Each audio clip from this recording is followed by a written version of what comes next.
Hello everyone, welcome to my channel political science with Ghazala. आज हम फिर से आए हैं एक नई टॉपिक के साथ जिसका नाम है फेमिनिज़्म।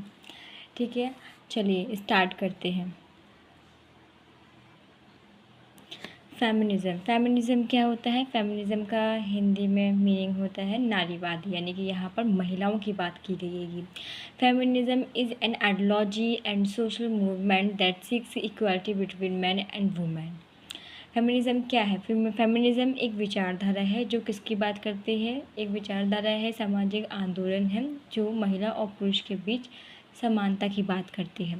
ठीक है, it opposes gender discrimination and patriarchy, और यह पितृसत्ता और जो महिलाओं के साथ में जो भेदभाव हो रहा है, जेंडर जो डिस्क्रिमिनेशन है, उसके विरुद्ध बात करती है। ठीक है, जैसे देखें समाज में क्या होता है। समाज में ये है पितृसत्ता बहुत ज़्यादा फेमस है। कहने का मतलब ये है, घर में कोई भी फैसला लिया जाता है तो कौन लेता है? पुरुष लेते हैं। वहीं समाज में देखें, सोसाइटी में देखें तो पुरुषों का ज़्यादा महत्व है और महिलाओं का महत्व बहुत कम है। महिलाएं देखा जाए तो घर में ही सिमट कर रह गई हैं। बाहर उनका जो रोल है बहुत ही कम देखने को मिलता है। उनकी पहचान देखी जाए तो सिर्फ एक माँ के रूप में, एक बेटी के रूप में, एक बहू के रूप में, ठीक है, एक बहन के रूप में ही सिमट कर रह गई है ये। तो जो नारीवादी हैं वो क्या कहती हैं? वो कहते हैं कि महिलाओं के साथ में क्या हुआ है, महिलाओं के साथ में शुरू से ही क्या होता चला आ रहा है, भेदभाव हो रहा है। और ये भेदभाव कौन कर रहा है? ये पितृसत्ता कर रही है। यानी कि जो पुरुष है ना, पुरुषों ने जो है पूरे के पूरे समाज पर, पूरे के पूरे देश पर, घर में, सभी जगह पर अपने प्रभुत्व बनाया हुआ है। ठीक है, तो इनकी बात करते हैं। वो ये कहते हैं कि महिलाओं के साथ में जो भेदभाव हो रहा है उन्हें ख़त्म करना चाहिए और महिलाओं को भी पुरुषों की तरह ही समान अवसर मिलना चाहिए, फ्रीडम मिलनी चाहिए। इनकी बात करती हैं। तो इस विचारधारा के की पॉइंट्स कौन कौन से रहेंगे? तो कीवर्ड्स इसमें रहेंगे इक्वलिटी, यानी कि ये समानता की बात करती हैं, समान अवसर की बात करती हैं कि महिलाओं को भी समान अवसर मिलना चाहिए। जैसे कि एक स्कूल का एग्जाम्पल लेते हैं। एक स्कूल में लड़के हैं तो लड़कों को साइंस के जो सब्जेक्ट है वो पढ़ाया जाता है, और जो महिलाएं हैं, इनके लड़कियां हैं, उन्हें कहा जाता है कि आप लड़कियां हैं तो आप आर्ट्स जो है वो पढ़िए। तो यहाँ पर क्या हो रहा है? यहाँ पर लड़के और लड़कियों के बीच में भेदभाव हो रहा है। लड़कियों के साथ में भेदभाव हो रहा है कि वे हैं केवल आर्ट्स सब्जेक्ट ही पढ़ेंगी, साइंस के सब्जेक्ट नहीं पढ़ेंगी। तो ठीक है, तो क्या हो रहा है? तो ये भेदभाव हो रहा है। तो ऐसे में जो नारीवादी हैं वो ये कहती हैं कि लड़कियों को भी साइंस का सब्जेक्ट पढ़ने का अधिकार है। वो उनके ऊपर छोड़ देना चाहिए कि उन्हें साइंस पढ़ना है या आर्ट्स पढ़ना है। ठीक है, वही दूसरा पॉइंट देखते हैं, फ्रीडम, स्वतंत्रता की बात करते हैं कि महिलाओं को स्वतंत्रता नहीं है। लड़के जब चाहें तब घर से बाहर जा सकते हैं बिना रोक टोक के, जबकि लड़कियों को घर से बाहर जाने की इतनी परमिशन नहीं होती है। ठीक है, तो जो नारीवादी हैं वो ये कहते हैं कि लड़कियों को भी घर से बाहर निकलने की फ्रीडम होनी चाहिए जिस तरीके से लड़कों को होती है। जस्टिस की बात करते हैं, न्याय की बात करते हैं, यानी कि न्याय की, यानी सामाजिक न्याय की बात करते हैं कि महिलाओं के साथ में किसी भी तरह के भेदभाव नहीं होना चाहिए। जैसे कि एक एक कंपनी है, इसमें महिला भी काम कर रही हैं, पुरुष भी काम कर रहे हैं, लेकिन महिलाओं को वेतन जो है पुरुषों के अकॉर्डिंग नहीं मिल रहा है, उनसे कम मिल रहा है। तो ये कहते हैं कि जिस तरीके से इनमें कैपेबिलिटी है, पुरुषों में कैपेबिलिटी काम करने की, वैसे महिलाओं में भी है। जब पुरुषों को वेतन अच्छा मिला है तो महिलाओं को भी उतना ही वेतन मिलना चाहिए।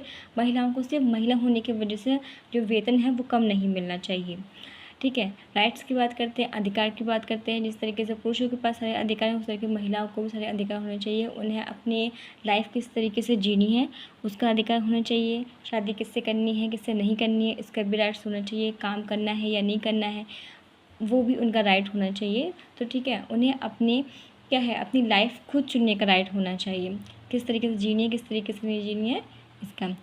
एम्पावरमेंट की बात करते हैं, सशक्तिकरण की बात करते हैं कि अगर एक महिला जो है लाइफ में कुछ करना चाहती है, कुछ बनना चाहती है, तो उसे समान अवसर मिलना चाहिए।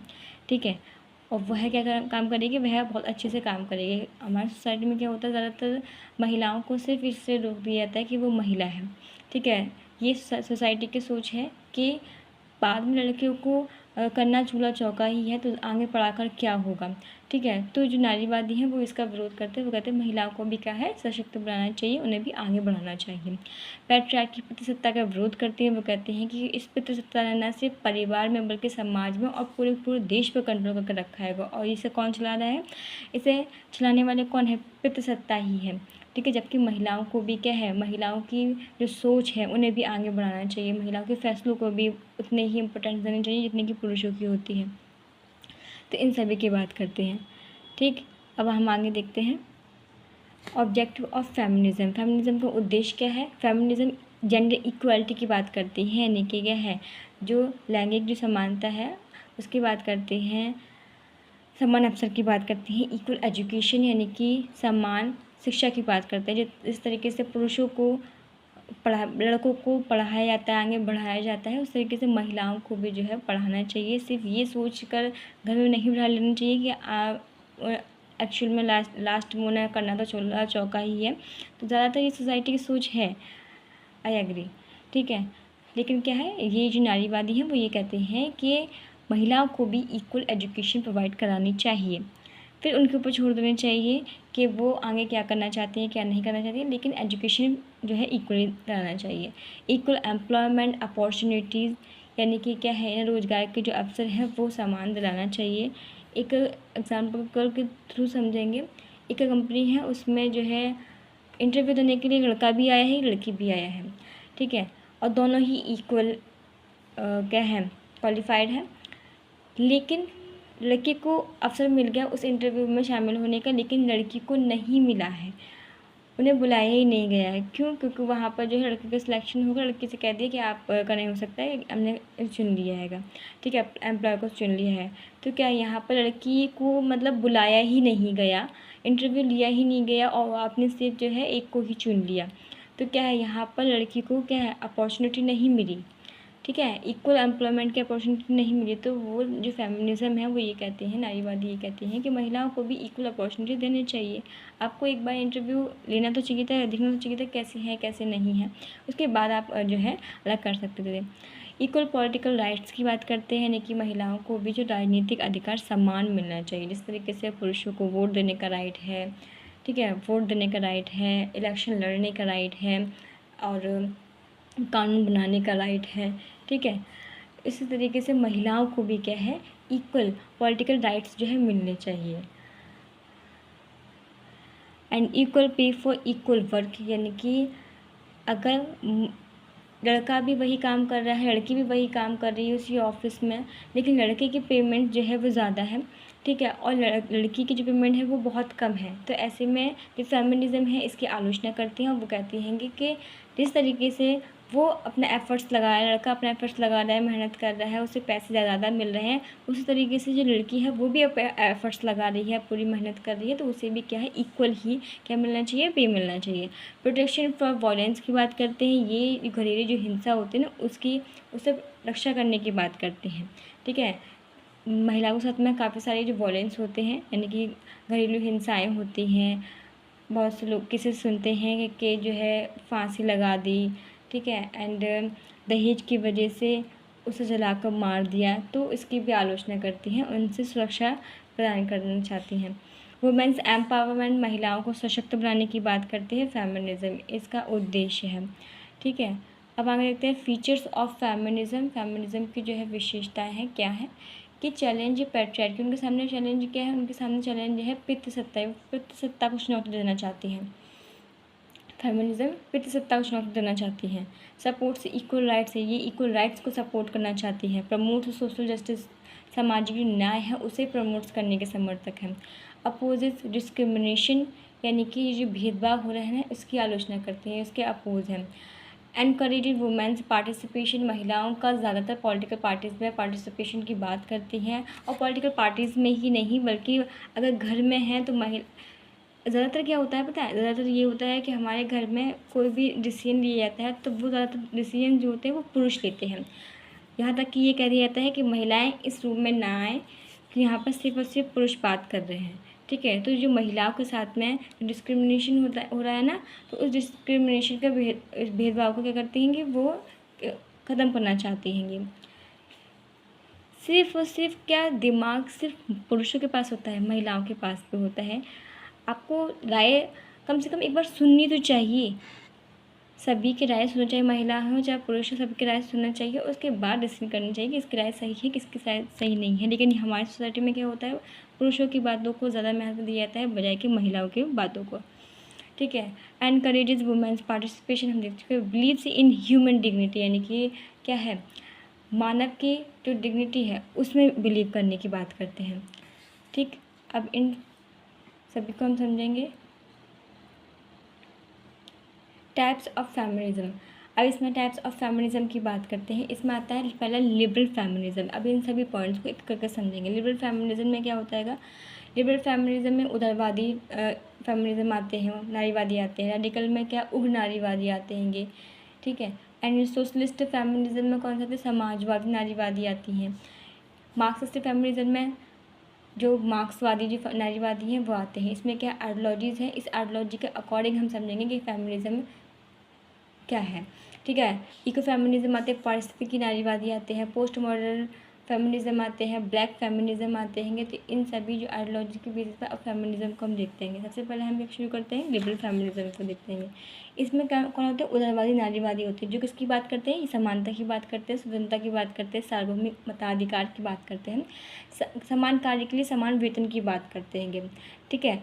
आज क्या है, आज कल्याणकारी राज्य के द्वारा महिलाओं के लिए क्या है, विशेष सुविधाएं उपलब्ध कराई गई हैं। उदारवादी विचारों को ही महिलाओं को सार्वजनिक जीवन में समानता प्राप्त हुई है। और इस विचार को लाने वाले कौन थे, इन विचारों को लाने वाले होते, इन विचारों को समर्थक कौन थे, मैरी वॉल्सटोनक्राफ्ट थे और J.S. मिल थे। मैरी वॉल्सटोनक्राफ्ट ने बुक लिखी है जिसका नाम है vindication of the rights of women, जबकि J.S. मिल की बुक है सब्जेक्शन ऑफ वुमेन। इसमें क्या है, ये महिलाओं के अधिकारों की बात करते हैं। ये कहते हैं कि जो है महिलाओं के जो कंडीशंस हैं उसे किसके द्वारा सुधारा जा सकता है, उसे जो है समानता, स्वतंत्रता, सार्वभौमिक मताधिकार और समान कार्य के समान वेतन, मतलब लिबरल आइडियोलॉजी के बेसिस पर जो कानूनों में सुधार करके जो है इनकी स्थिति को सुधारा जा सकता है। ये इसकी बात करते हैं। ये कहते हैं कि हाँ, महिलाओं के साथ में भेदभाव तो हुआ है, जाहिर सी बात है, शुरुआत से हुआ है। लेकिन ये जो भेदभाव हुआ है वो परंपरा प्रथाओं की वजह से नहीं हुआ है, बल्कि किसकी वजह से हुआ है, पूर्वाग्रह यानी कि पुरानी सोच की वजह से हुआ है। ठीक है।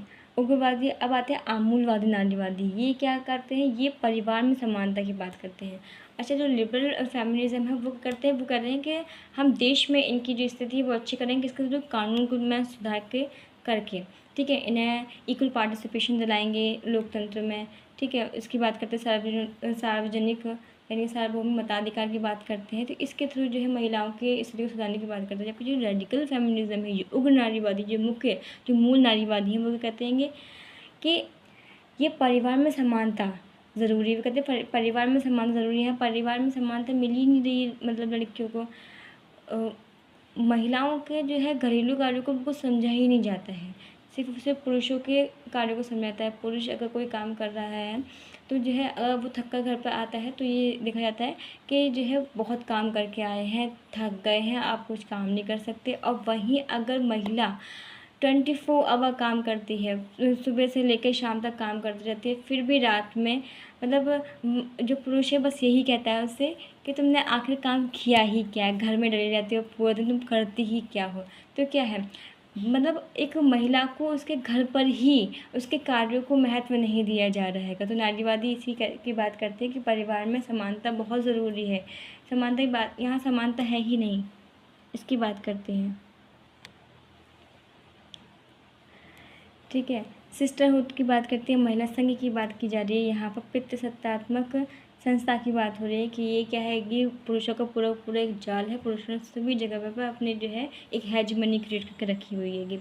समाज में संरचनात्मक परिवर्तन लाना चाहती है फेमिनिज्म, रेडिकल फेमिनिज्म। वो कहते हैं कि समाज में क्या है, चेंजेस लाना ज़रूरी है ताकि महिलाओं की स्थिति जो है वो सुधर सके। अब रेडिकल फेमिनिज्म को हम और जानेंगे क्योंकि ये मूल नारीवादी है। ठीक है। वो क्या बात करती है, वो बात करती है कि निजी जीवन को वो केंद्रीय महत्व देती हैं। परंपरागत मूल में राजनीति विज्ञान को राज्य और सरकार का अध्ययन माना गया था। ठीक है। और क्या हुआ था, और परिवार को राजनीति का केंद्र माना गया था। साइमन द बोयर ने कहा था जो व्यक्तिगत है वही राजनीति है। ठीक ठीक है। जो व्यक्तिगत है वही राजनीति है। व्यक्तिगत क्या है? व्यक्तिगत जो है महिला का अपना शरीर है, गर्भपात है, शादी और घरेलू हिंसा, ये सब भी क्या है? व्यक्तिगत है। यानी कि ये क्या है? ये महिला से जुड़ी हुई चीज़ें हैं। महिला का अपना शरीर व्यक्तिगत है, गर्भपात, ठीक है, शादी, घरेलू हिंसा, ये सभी क्या है? व्यक्तिगत की कैटेगरी में लेकर आए। सामान्य बोरा ने कहा था कि पुरुष और महिला के बीच के जो संबंध है वो कैसे संबंध है? वो शक्ति के संबंध है और राजनीति शक्ति संघर्ष का क्या है? एक पर्याय है। कैरल बैटमैन ने कहा था कि लोकतांत्रिक राज्यों में जो उपलब्ध क्या है? स्वतंत्रता, समानता, न्याय, जो अधिकार हैं वो घर में महिलाओं के लिए उपलब्ध नहीं है और इसलिए कैरल बैटमैन ने कहा कि राज्य कैसा है? पितृसत्तात्मक है।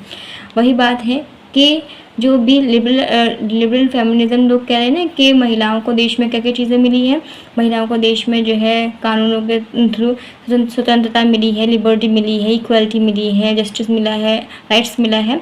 लेकिन वो जो कैरल बैटमैन है, जो मूल नारीवादी है, अमूल नारीवादी है, वो ये कहती हैं कि जितने भी देश में ये जो राइट्स मिले हैं महिलाओं को, वो घर में महिलाओं को नहीं मिले हैं, ठीक है। और इसीलिए उन्होंने राज्य को क्या कहा है? इसीलिए उन्होंने राज्य को पितृसत्तात्मक कहा है, पैट्रियार्की कहा है। पितृसत्तात्मक सत्ता अच्छा क्या होती है, इसे और समझेंगे। नारीवादी पितृसत्तात्मक सत्ता को पूरे समाज में पुरुषों के एक वर्चस्व के रूप में देखती हैं और यह शक्ति का क्या है? एक संगठित रूप है जिसके द्वारा महिलाओं को जो है उन्होंने अपने अधीन बना लिया है। पितृसत्ता शक्ति का क्या है? एक वैचारिक रूप है, ठीक है। इसीलिए साइमन द बोयर ने कहा कि महिला पैदा नहीं होती है, बनाई जाती है। इस लाइन को हम समझेंगे। ये बहुत फेमस कोड है, ज़्यादातर एग्जाम में पूछा जाता है कि ये किसने कहा कि महिला पैदा नहीं होती, बनाई जाती है। ये कहा था साइमन द बोयर ने, ठीक है। उन्होंने ऐसा क्यों कहा था? उन्होंने ऐसा इसलिए कहा था क्योंकि महिलाओं की पराधीनता, महिलाएं मतलब क्या है? अभी आज़ाद नहीं हुई हैं, ये क्या है? एक जाल में फंसी हुई हैं। इसका मूल रीज़न क्या है? सांस्कृतिक माना था उन्होंने, जैविक नहीं माना था। और परिवार के द्वारा ऐसे सांस्कृतिक मूल्यों का विकास किया गया जिससे समाज में महिलाएं पिछड़ गई थी। परिवार ने कैसे पितृसत्तात्मक मूल्यों को बढ़ाया था? परिवार ने मतलब ये कह रहे हैं कि महिला पैदा नहीं हुई तो बनाई गई थी। तो महिला कैसे बनाई गई? अगर महिला को एक महिला कैसे बनाया? किसने बनाया? तो वो समाज ने बनाया, संस्कृति ने बनाया और परिवार ने बनाया। मीन्स हम देखते हैं कि शुरुआत में ही बच्चा छोटा होता है, बच्चा शुरू में लड़का होता है, लड़की होता है, वो नहीं जानते कि वो लड़का है लड़की है, उसे पहचान कराई जाती है चीज़ों की। लड़की जो है वो कैसे टॉय से खेलेंगे? कार से खेलेंगे या फिर मतलब ऐसे कार्टून देखेंगे लड़ाई झगड़े वाले। वहीं लड़कियों को कैसे चीज़ें किससे खिलाया जाता है? गुड़िया गुड्डों से खिलाया जाता है, ठीक है। उन्हें कैसे सीरियल दिखाए जाते हैं घरेलू वाले। मीन्स कैसे कपड़े पहनने हैं, कपड़े नहीं पहनने हैं, वो भी कौन डिसाइड कर रहा है? एक घर डिसाइड कर रहा है, सोसाइटी डिसाइड कर रही है किस तरीके से चलना चाहिए, किस तरीके से नहीं चलना चाहिए, ठीक है। और एक और चीज़, हाँ कि हमारे दिमाग में बिठा दिया जाता है कि लड़के रोते नहीं हैं। क्यों नहीं रोते? लड़के रोते हैं, क्यों नहीं रोते? उनकी अंदर भी फीलिंग्स होती हैं, वो भी रोते हैं। लेकिन लड़कों के दिमाग में ये चीज़ बिठा दी जाती है कि लड़के रोते नहीं हैं, लड़के कमज़ोर नहीं होते हैं और इसलिए उनके आंसू बहुत कम निकलते हैं, ठीक है। और लड़कियां क्या होती हैं? लड़कियां जो है रोती हैं, लड़कियां चिड़चिड़ी स्वभाव की होती हैं, तो उनके अंदर क्या होती है? वो चीज़ें जो है वो बैठ जाती हैं और छोटी छोटी बातों पर लड़कियां क्या होती है? रोने लगती हैं, ठीक है। तो ये लड़कों को लड़के, लड़कियों को लड़की किसने बनाया? परिवार ने बनाया, समाज ने बनाया। तो यही बात कौन करते हैं? साइमन द बोयर कहते हैं कि महिला पैदा नहीं होती है, बनाई जाती है। परिवार के दौरान महिलाओं को घरेलू कार्य जो है वो सौंपे जाते हैं। घरेलू कार्य के वो मतलब कामों का भी बंटवारा कर देते हैं परिवार, समाज। वो कहते हैं कि महिला जो लड़की है वो घर के काम करेगी और जो लड़का है वो अपने जो फादर हैं उनके साथ में हाथ बटाएगा, ठीक है। और ये जो सोसाइटी है उसकी सोच बन भी जाती है ये बन जाती है कि और फिर ये बन जाती है कि लड़का है वो हमारा वंश आगे बढ़ाएगा, वही हमारे जो पूरे के पूरे परिवार है वो चलाएगा, तो वो बहुत ज़रूरी है। इसलिए जो है लड़कों को ज़्यादा प्रमोट किया जाता है, लड़कियों को जो है कोई भी इतना वो नहीं मानता है। पितृसत्तात्मक सत्ता के द्वारा पुरुषवादी मूल्यों को ही सर्वश्रेष्ठ बताया गया, जिसमें तार्किकता, स्वायत्तता, प्रमुखता, जबकि महिलावादी जो गुण होते हैं प्यार, देखभाल, सहानुभूति, इनका अवमूल्यन किया जाता है। अब देखिए पितृसत्तात्मक सत्ता के द्वारा क्या होता है? पितृसत्तात्मक सत्ता के द्वारा ये देखा जाता है कि जो पुरुष जो होते हैं ना वो दिमाग से सोचते हैं, उनमें बुद्धि होती है, जबकि महिलाओं के अंदर बुद्धि नहीं होती है। लेकिन महिलाओं के अंदर बुद्धि होती है, क्यों नहीं होती? बस लेकिन उनकी सोच को कभी सुना ही नहीं जाता है, ठीक है, अनदेखा कर दिया जाता है। और उनके अंदर एक चीज़ और होती है कि वो बहुत अच्छे से देखभाल करती हैं, प्यार करती हैं। तो इन सब चीज़ों को जो उनके अंदर क्वालिटी होती है उसे नज़रअंदाज कर दिया जाता है और महिलाओं की, पुरुषों की जो सोच होती है उसे बढ़ाया जाता है और महिलाओं की सोच को कहीं ना कहीं दबा दिया जाता है, उसे गायब कर दिया जाता है। तो परिवार के द्वारा महिलाओं के पहनावे ये पॉइंट्स आप समझ चुके होंगे, ठीक है। और साइमन दे ने एक और बात कही थी कि जैसे कि साइमन दे ने कहा था कि महिला पैदा नहीं होती बनाई जाती है, वैसे ही कैट मिलेट ने भी कहा था कि महिलाओं की सबसे बड़ी समस्या नाम ना होने की समस्या है। इस पॉइंट को समझेंगे।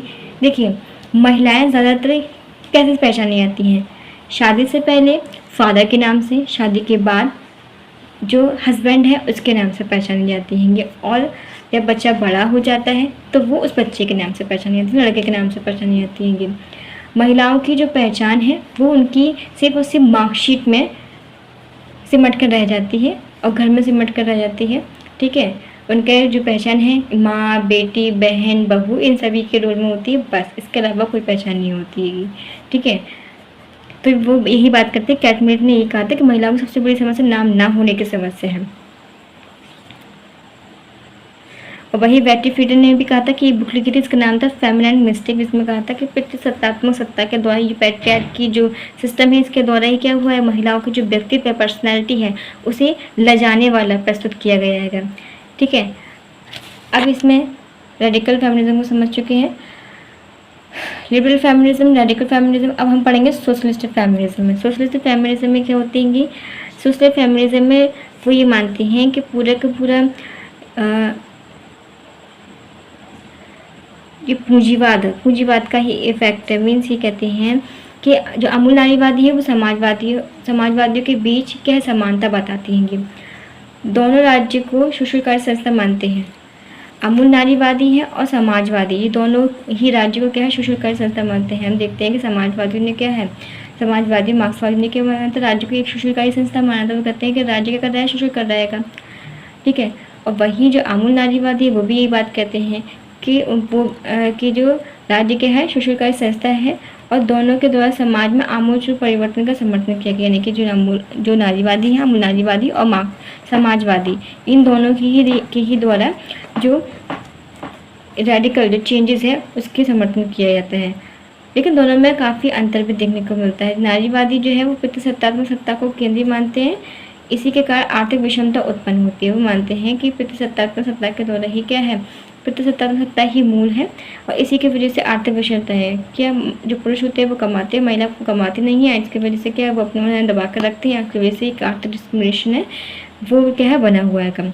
मार्क्सवादी पूंजीवादियों को विध्वंस करके महिलाओं को समान बनाना चाहते हैं। अब जो मार्क्सवादी हैं वो भी कहते हैं कि महिलाओं को किस तरीके से हम समान बनाएंगे, तो महिलाओं को समान हम जो है पूंजीवादियों को हम खत्म कर देंगे और उसके बाद महिलाओं को क्या हम समान बनाएंगे, ये मार्क्सवादी को मानना है। जबकि जो उदारवादी नारीवादी है वो ये कहते हैं कि हम कानून में सुधार के द्वारा क्या करेंगे, इन्हें समानता की कैटेगरी में लाने की कोशिश करेंगे। जबकि जो मार्क्सवादी है वो कहते हैं कि हम जो पूंजीपति है उन्हीं का ही पूरा विध्वंस कर देंगे और महिलाओं को समान बनाने की कोशिश करेंगे। नारीवादी पितृसत्तात्मक सत्ता का विनाश करना चाहते हैं। देखिए तीनों आइडियोलॉजी को देखें, जो जो लिबरल आइडियोलॉजी है वो कहते हैं कानून में सुधार करके महिलाओं को समान बनाएंगे, समान कैटेगरी में लेकर आएंगे। वहीं जो समाजवादी नारीवादी हैं वो ये कहते हैं कि हम क्या करेंगे, पूंजीवाद का बिल्कुल विनाश कर देंगे और फिर जो आर्थिक विषमता है वो ख़त्म हो जाएगी, महिलाओं को जो परेशानी है वो ख़त्म हो जाएगी। वहीं जो नारीवादी है वो कहते हैं कि पितृसत्ता का विनाश करना चाहते हैं। वो कहते हैं जो पितृसत्ता है, पैट्रियार्कल सिस्टम चल रहा है ना, हम उसे ख़त्म करेंगे। पुरुषों ने पूरे समाज पर, सोसाइटी पर, परिवार में, सभी जगह पे क्या है एक हेजिमनी क्रिएट करके रखी है, हम इस हेजिमनी को तोड़ना चाहते हैं, वो ये कहते हैं। नारीवादी करने से समाज का मूल संघर्ष महिलाओं और पुरुषों के बीच में है, जबकि मार्क्सवादी क्या है, इस संघर्ष में समाज में मूल संघर्ष पूंजीपतियों और श्रमिकों के बीच में मानते हैं, ठीक है। एंजेला डेविस ने भी कहा था कि अश्वेत महिलाओं के मुद्दे श्वेत महिलाओं से थोड़े अलग है, क्योंकि अश्वेत महिलाओं को प्रजाति भेदभाव का भी सामना करना पड़ता है। ये ब्लैक फेमिनिज्म की बात है। कहने का मतलब ये है, ये जो बात हो रही है ना कि liberal feminism, radical feminism, social feminism और मार्क्सिस्ट फेमिनिज्म की बात जो हो रही है कि और ये eco feminism, post modern feminism, ये सभी फेमिनिज्म की बात कहाँ पर हो रही है, यूरोप में हो रही है। वहीं जो ब्लैक स्किन वाली जो फेमिनिज्म है उनकी जो परेशानियां हैं वो बहुत अलग है, की बात कर रही हैं। वो कहते हैं कि उन्हें जो है हर जगह पर इन चीज़ों का सामना करना पड़ता है, भेदभाव का सामना करना पड़ता है। ठीक, अब किसे समझेंगे, अब हम समझेंगे इको फेमिनिज्म को समझेंगे। इको फेमिनिज्म को समझेंगे, पारिस्थितिकवादी को समझेंगे। देखो, इसमें इको फेमिनिज्म में ये कहा जाता है कि जिस तरीके से समाज में महिलाओं का शोषण हो रहेगा पुरुषों के द्वारा, उसी तरीके से पुरुषों के द्वारा ही प्रकृति का भी शोषण हो रहा है। और इसका जो खामियाजा है वो कौन भुगतता है? इसका खामियाजा जो है वो महिलाओं को भुगतना पड़ता है। हम देखते हैं कि जंगल कट रहे हैं, नदियाँ सूख रही हैं, ठीक है, ज़मीन जो है कैसे ख़राब हो रही है, तो इसका सबसे ज़्यादा इफेक्ट जो है किस पर पड़ रहेगा? महिलाओं को पड़ रहा है। महिलाओं पर कैसे पड़ रहेगा? देखो, पुरुष तो अपने काम करने के लिए चले जाते हैं, ठीक है, लेकिन जो गांव में रहने वाली महिलाएं हैं उन्हें क्या है, घरेलू काम करने के लिए, घर के काम करने के लिए क्या किसकी ज़रूरत पड़ती है? पानी की ज़रूरत पड़ती है। पानी की ज़रूरत पड़ती है। अब जो महिलाएं हैं बहुत दूर दूर एरिया से जो है पानी को इकट्ठा, पानी को पहले तलाश करती है, पानी कहाँ है, फिर पानी को वहाँ से लेकर आती है। तो उसका जो परेशानी है उस परेशानी को कौन झेल रहेगा? वो नारीवादी तो झेल लेंगी, महिलाएं तो झेल लेंगी। तो ठीक है, वो ये कहते हैं कि इस प्रतिशतता की वजह से क्या है, जो पारिस्थितिकी है उस पर भी क्या है इफ़ेक्ट पड़ रहा है। तो ये जो नारीवादी वो कहते हैं कि जो समाज को, सोसाइटी को न सिर्फ प्रकृति की सुरक्षा करनी चाहिए बल्कि क्या करना चाहिए, प्रकृति की सुरक्षा के साथ साथ महिलाओं के जो अधिकार हैं, महिलाओं के जो क्या है सम्मान है, इन सभी चीज़ों को भी क्या है महत्व देना चाहिए। इन सभी चीज़ों में भी सुधार करना चाहिए। महिलाओं के साथ में जो डिस्क्रिमिनेशन हो रहा है उसे भी ख़त्म करना चाहिए। ये इसकी बात करते हैं। पोस्ट मॉडर्न फेमिनिज्म उत्तर आधुनिकतावादी हैं, ठीक है, ये भी इन सभी विचारों को मानने वाली हैं, ठीक है। और ब्लैक फेमिनिज्म जो कि हम इन्हें देख चुके हैं।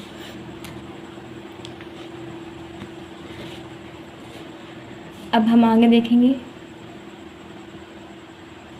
लिबरल फेमिनिज्म की बात करते हैं। एक पॉइंट को, हाँ, इसमें मैरी वॉल्सटोनक्राफ्ट और J.S. मिल और बैटी फ्रेंड थे, ठीक है, इनके बारे में हम देख चुके हैं। इनकी मेन आइडिया क्या था? Equality through legal and political reforms. Liberal है यानी कि इक्वलिटी लाना चाहते हैं किसके थ्रू? लीगल यानी कानूनी और राजनीतिक सुधार के माध्यम से। इक्वल अपॉर्चुनिटीज़ की बात करते हैं किसमें? शिक्षा में और रोजगार में, ठीक है। जो भेदभाव हो रहा है महिलाओं के साथ में, कहाँ पर? रोजगार के स्तर पर, यानी कि पुरुषों को तो अधिक वेतन मिल जाता है लेकिन महिलाओं को ज़्यादा वेतन नहीं मिलता है। तो जो डिस्क्रिमिनेशन हो रहा है ना, उसे ख़त्म करना चाहते हैं और इक्वल अपॉर्चुनिटीज़ प्रदान करने की बात करते हैं ये। रेडिकल फेमिनिज्म, इसमें कौन है? कैट मिलेट हैं, शलामित फायरस्टोन है। और इनका मेन आइडिया क्या है? ये patriarchy is the root women's oppression. महिलाओं के साथ में जो भेदभाव हो रहा है इसकी मेन जो जड़ है वो किसमें है? वो पैट्रियार्की, प्रतिसत्ता में है, ठीक है। सोसाइटी नीड्स फंडामेंटल चीज़, यानी कि सोसाइटी में जो मूल है परिवर्तन करने की आवश्यकता की बात कर जाएंगे। सच में काफ़ी सारी चेंजेस करना ज़रूरी है। महिलाओं की स्थिति कब सुधरेगी? सिर्फ देश में सुधार करने से नहीं, कानूनी सुधार करने से नहीं, बल्कि क्या करना चाहिए, बल्कि जो समाज में, समाज की जो सोच है उस सोच को बदलना भी ज़रूरी है। तभी क्या होगा? समाज की सोच चेंज होगी, तभी महिलाओं की स्थिति में सुधार लाया जा सकता है। ये इसकी बात करते हैं। अब सोशलिस्ट फेमिनिज्म, इसमें मुख्य थिंकर्स हैं फ्रेडरिक एंजल्स हैं, अलेक्जेंडर कोलोनटाई है। इनका मेन आइडिया क्या है? Women's oppression is linked to capitalism and patriarchy, यानी कि महिलाओं की स्थिति जो खराब है, ठीक है, वो किसकी वजह से? प्रतिसत्ता की वजह से और पूंजीवाद की वजह से है। तो इसे ख़त्म करके वो जो महिलाओं की स्थिति को सुधारने की कोशिश करते हैं, ताकि जो महिला और पुरुष के बीच में जो गैप है, यानी कि महिला कम कमाती है पुरुष ज़्यादा कमाता है, जिसकी वजह से एक डिस्क्रिमिनेशन बना हुआ है, तो वो इसे ख़त्म करने के और जो महिला की स्थिति को सुधार करना चाहते हैं। इकोनॉमिक इंडिपेंडेंस इसेंशियल, यानी कि वो आर्थिक रूप से क्या है, उन्हें सशक्त बनाना चाहते हैं, स्वतंत्र बनाना चाहते हैं, इनकी बात करते हैं। इको फेमिनिज्म थिंकर्स है वंदना शिवा और मारिया माइस है। इनका मेन आइडिया क्या है? Exploitation of women and nature are interconnected, यानी कि महिला और पुरुष के, महिला है और वो प्रकृति के बीच में जो क्या हो रहा है, भेदभाव हो रहा है, शोषण हो रहा है, वो एक दूसरे से कनेक्टेड है। एक दूसरे से कनेक्टेड कैसे हैं? कनेक्टेड ऐसे हैं कि इन दोनों का ही शोषण कौन कर रहा है? इन दोनों का ही शोषण जो है पितृसत्तात्मक सत्ता का ही पैट्रियार्की सिस्टम कर रहा है। तो वे ये कह रहे हैं कि पितृसत्ता में क्या सुधार करना चाहिए, ठीक है, इनकी सोच को बदलना चाहिए, जिसकी वजह से जो महिलाओं का और जो प्रकृति का जो शोषण हो रहा है वो रोका जा सके। Supports and environmental justice and gender equality, ये कैसे सपोर्ट करते हैं? ये एनवायरमेंटल जस्टिस को, यानी कि पर्यावरण के जो न्याय है उसको सपोर्ट करते हैं, और जेंडर इक्वलिटी, यानी कि जो है जो जेंडर इक्वलिटी की बात करते हैं। अब आगे देखते हैं इम्पोर्टेंट थिंकर्स एंड बुक्स। हाँ, ये बहुत एग्जाम में सबसे ज़्यादा पूछे जाते हैं इम्पोर्टेंट थिंकर्स, इनकी बुक और जो थिंकर्स हैं, इनके थॉट्स, ये एग्ज़ाम में बहुत ज़्यादा पूछे जाते हैं। और इससे रिलेटेड एक या दो क्वेश्चन तो आना ही आना है हर यूजीसी नेट का या फिर पीजीटी टीजीटी जो भी एग्ज़ाम होते हैं, इन सभी में सब्जेक्ट वाइज जो भी एग्ज़ाम होते हैं उसमें जो है पॉलिटिकल साइंस से, फेमिनिज्म से कोई ना कोई टॉपिक आता ज़रूर है, 2 क्वेश्चन तो होते ही होते हैं।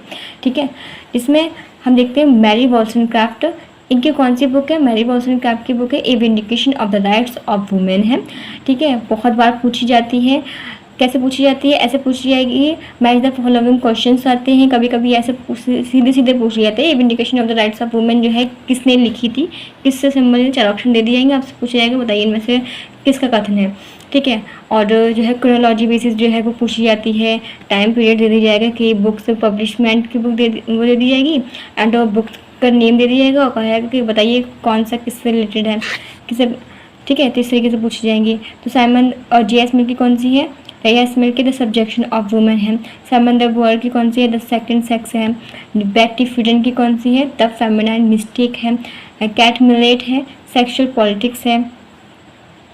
बेल हुक्स की कौन सी है? Feminist theory from margin to centre है। एंड वंदना शिवा की है स्टेइंग अलाइव है। ठीक है, ये बुक्स को अच्छे से याद कर लेना। ठीक, अब आगे बढ़ते हैं।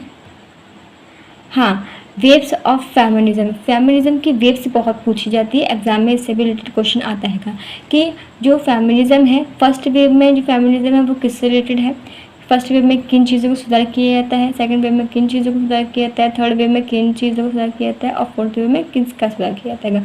तो फर्स्ट वेव में जो है voting rights and legal equality, इनकी बात करने की, इनमें सुधार करने की कोशिश की जाती है कि ठीक है, यानी कि वोटिंग राइट्स यानी कि वोट का अधिकार देने की बात की जाती है। लीगल जो इक्वालिटी है, कानूनी समानता की बात करते हैं, यानी कि लिबरलिज्म वाला। सेकंड वेव में इक्वालिटी इन फैमिली, यहाँ पर फैमिली परिवार में जो है समानता की बात की जाती है, समान अवसर की बात की जाती है। Work place and society, work place यानी कि यहाँ पर काम करते हैं वहाँ पर समान वेतन नहीं मिलता है तो उसकी बात करते हैं, वहाँ पर समानता की बात करते हैं। ठीक है, सोसाइटी, समाज में सुधार करने की बात करते हैं। सेकंड वेव में इन चीज़ों में सुधार करने की बात करते हैं। थर्ड वेव में डाइवर्सिटी एंड इंटरसेक्शनलिटी, इनकी बात करते हैं, इनमें सुधार करने की कोशिश करते हैं। फोर्थ वेव में digital activism and combative online harassment, इनमें सुधार करने की कोशिश करते हैं। तो ये वेव्स जो हैं वो एग्ज़ाम में ज़्यादातर पूछी जाती हैं, तो इसे प्लीज़ याद कर लीजिएगा। ठीक है, मोटिवेशन लाइन, अरे MCQ नहीं लिखा, सॉरी, इस क्लास में MCQ नहीं ला पाई, कोई नहीं, मैं पूरा जब यूनिट पूरा हो जाएगा तो इस पूरी टॉपिक से के बाद ना मैं इसके PYQ जो है पूरा एक मैराथन सेशन लूँगी और उसमें मैं पूरा का पूरा कंप्लीट करवा दूँगी आपको। ठीक है, तो परेशान होने की ज़रूरत नहीं है इस रिलेटेड, लेकिन जितना मैंने कंटेंट आपको कराया है ना, ये पूरा का पूरा अच्छे से याद करें ना, यहाँ से ही आपके जो टॉपिक हैं वो कवर हो जाएंगे और कहीं और जाने की ज़रूरत नहीं है आपको। ठीक है, और हाँ, एक ज़रूरी और बात है कि मैं जो टॉपिक कराती हूँ उस टॉपिक को कंप्लीट करने के बाद आप MCQ ज़रूर लगाया करिए। ठीक है, इससे आपका क्या होगा, आपका जो कॉन्सेप्ट है वो अच्छे से क्लियर हो जाएगा और एग्ज़ाम में आप भूलेंगे नहीं। ठीक है, इसे अब हम ख़त्म करते हैं एक मोटिवेशन लाइन के साथ। Success it's starts with self believe. जाहिर सी बात है, कोई भी कार्य कब पूरा हो जाता है, कार्य तभी पूरा हो जाता है जब हम ये किसी काम को करने का जो है एक यकीन रख लेते हैं, हम ये इरादा कर लेते हैं कि ये काम हम कर लेंगे। तो आधा काम तो 50% तो हो ही जाता है, 50% उस काम को बस इम्प्लीमेंट करना होता है, बस खाली। ठीक है, तो सक्सेस शुरू कहाँ से होती है, किसके साथ होती है? सेल्फ बिलीव से होती है। तो खुद पर यकीन रखिए, पढ़ते रहिए, MCQ लगाते रहिए और डरिए मत, आपकी तैयारी पूरी होगी, एग्ज़ाम निकलेगा, एग्ज़ाम का बाप भी निकलेगा। ठीक है, थैंक यू। अगर आपको मेरा चैनल अच्छा लगा हो, ठीक है, तो इस चैनल को लाइक करें एंड सब्सक्राइब करें और ज़्यादा से ज़्यादा लोगों को शेयर करें। Thank you.